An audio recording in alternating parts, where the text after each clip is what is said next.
Hello, and welcome everyone to another episode of The Road to an Effective Classroom Environment. And I am your host, LaShanta, and I'm so happy to be able to come back before you all today. 2 years ago, I decided to endeavor and create this podcast in order to help educators, future educators, and just also to give an insight for others who were interested in how teachers, how administrators, how district officials, just how we all play a role in helping to make sure that a classroom environment is warm, welcoming, and effective, structured, so that our students have an environment that's conducive to learning. Thank you for being with me. If you've been with me for these 2 years, or if this is your first time listening to a podcast, listening to an episode that I have created, thank you for listening.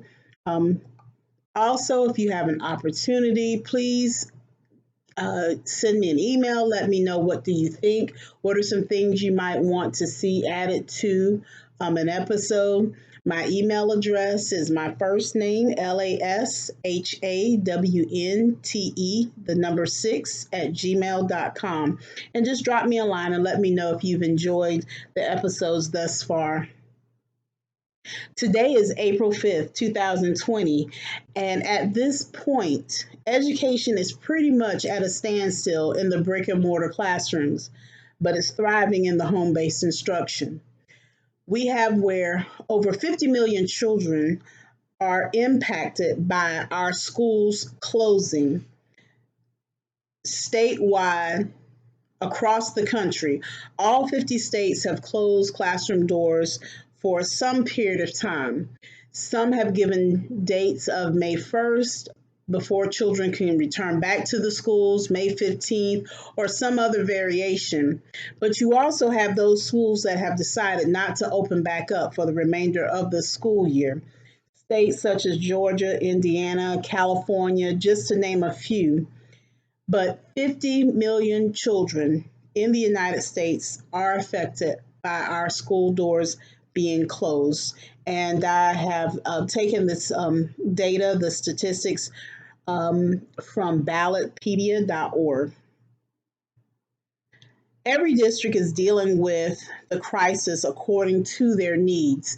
And I want us to remember, as educators, we sometimes will begin to compare ourselves we compare ourselves to other teachers and to other educators in how they do things, but we also begin to compare ourselves state to state. And I want us to just remember some things in this time. Keep in mind that every district is different. Every district doesn't have what they need. Some districts lack education. When you look at the United States, education is not equitable. And so we know that some districts struggle more than others. Some states, they struggle more than others when it comes down to resources, whether it's having highly qualified teachers or if it's just having the materials that the children need and that the teachers need in order to provide the instruction for them. So I want us to be careful about how we compare ourselves to others and keep in mind that education is not equitable in this country. We want to make sure that we remain positive during this time frame as well. And some people say, well, that's kind of hard to do when I don't have a job right now, or I have where one of my family members or one of my children is fighting for his or her life in the hospital, and I don't know which way things are going to go. And so I would say to that, I understand the mindset that your mind is so focused on what's going on at that particular time. But you help yourself mentally, internally, you help yourself by staying positive, finding something positive and encouraging that loved one if he or she is dealing with COVID-19 and encouraging each other. So being positive during this time is a necessity for us to be well mentally and physically, because when we are negative, it eats you up inside. You become something that you don't want to be. It consumes you. I know for me personally, whenever I get into a place where I'm negative, the way that affects me physically is that I have headaches. And then there are times if I get angry enough, I get to a point where I'm real tired and I fall asleep because I've gotten my body in such a tizzy that I can't do anything else. So remaining positive is going to benefit you as well as those around you. Not saying that you're dismissing what's happening, but you're helping yourself physically, mentally, and spiritually by remaining positive. If you see where you're in staying at home is getting to you and you need to counseling, seek counseling. There are hotlines that are out there in which there are psychiatrists, psychologists, mental health counselors who are ready and willing to assist you. But seek help so that during this time, if you happen to be someone who lives alone and you're having a difficulty dealing with this, that you can have someone to talk to. Reach out to your coworkers. And I'm hoping that your coworkers, knowing that you live alone, are reaching out to you. We have to begin to think about our other people and think beyond ourselves.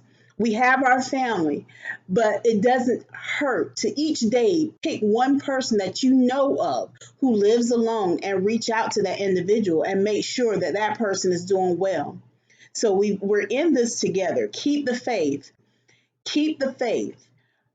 Stay on top of your prayer life. Stay on top of your worship. Stay on top of having those conversations with your God, our God. Making sure you keep the faith is going to help you through all of this. And again, nothing is perfect. We know that our country was not ready for this. We know that we were not ready as a country for this pandemic. We weren't. But we are here, and there are things that we need to do to take care of ourselves so that we can see beyond just COVID-19, because there is a future for us. We have to keep ourselves in a space in which we are looking towards a future without this rapid killing illness. Those of you that might be wrestling fans, I'm going to steal a line from the New Day. And actually WrestleMania is on right now, and as I'm recording this, I am watching the match. But I'm watching the match, but I'm making sure that I'm encouraging and talking, and because I felt that this was an important time for me to do this podcast. But the phrase that I want to steal from the New Day is believe in the power of positivity, and that just goes back to where. And when I was talking about remaining positive, believe in the power of positivity. So many wonderful things come out of situations when we remain positive. So educators, teachers, administrators, cafeteria workers, hall monitors, secretaries, receptionists, databases, specialists, counselors, to every person who works in the education field, I want to say to you, stay encouraged during this time. We have some districts that are requiring their students to work, and then you have some districts in which they said, think about your family. Whichever position that you're in, you still want to make sure that you as a family, you keep it together. Educators, we know that you have so much on you. We know teachers, you all right now are probably working harder than you did when you were inside of the classroom, if not just as hard, because this e-learning is new for some people. Those of you that have been doing it for a while, this is coming as new skin for you. It's new skin, but it's comfortable skin because you've done it before. And then there are those of us that we're just looking at e-learning and saying we weren't ready for it. We really were not ready for it as a whole. But educators, I want you to know that at some point that this is going to go away, and those children, when they come back, they're going to need us to be mentally and physically ready to accept them back in. Some of them are going to come back with concerns. Some of them, they may have trauma from this pandemic, but we have to be there for them. And I want to just say a special thank you to our healthcare workers out there. My daughter, she actually works in healthcare. And so, I am afraid for her as she goes and works with her patients, because she's one that she has an immune system that is low. And so, every day I'm concerned about her going out, but she's doing the work, because if she doesn't go and help her clients, who else will?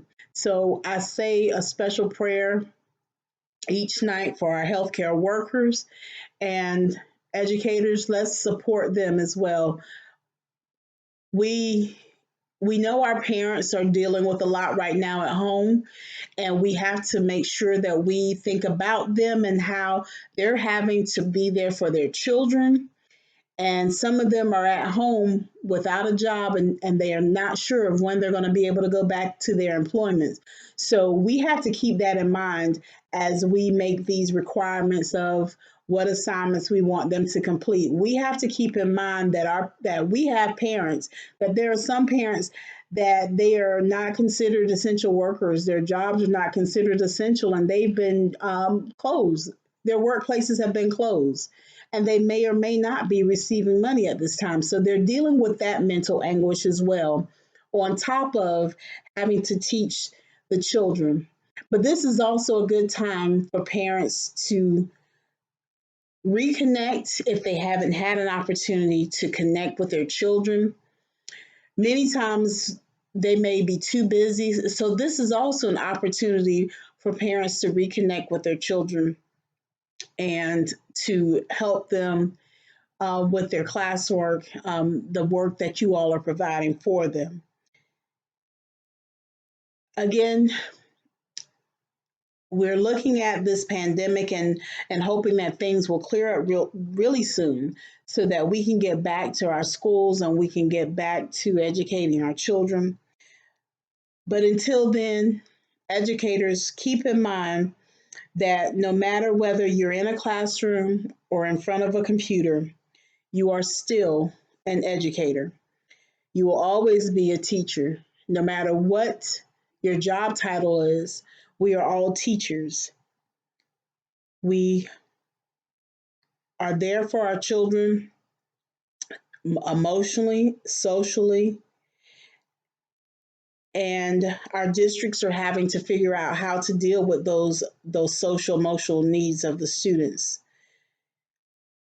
Parents are having to refigure out how to deal with those social emotional needs of their children, because now they have different needs and being at home. We just need to work together as a country, as a community. Let's work together to make sure that our children are prepared for the future, because there is a future for them. We need to make sure that they're prepared, and preparation may mean making sure that they're completing their e-learning or their packets, or it may mean making sure that they are healthy emotionally and socially.